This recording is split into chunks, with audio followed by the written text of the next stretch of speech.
Hello everyone, কেমন আছো তোমরা সবাই? তো আজ তোমাদের সাথে শেয়ার করব সারা দিন আমি কি করলাম। আজকে তো অনেক দেরি করে ঘুম থেকে উঠেছিলাম, তাই স্নান করে ভাত খেয়েছি।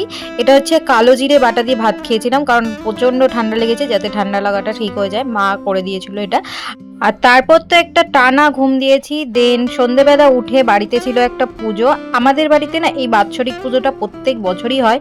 মানে বাৎসরিক পুজো যেহেতু প্রত্যেক বছর করতেই হবে, আর শনিবার দিন ছিল এটা।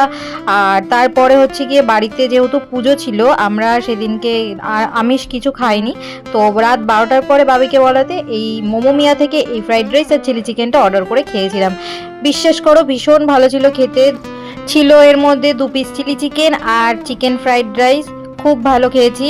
আর চলো, আজকের ব্লগটা তো এত দূরই। তোমাদের আমার ব্লগগুলো, ছোট ছোট মিনি ব্লগগুলো দেখতে কেমন লাগে অবশ্যই কমেন্ট করে জানিও। ততক্ষণ সবাই ভালো থেকো, সুস্থ থেকো, টাটা।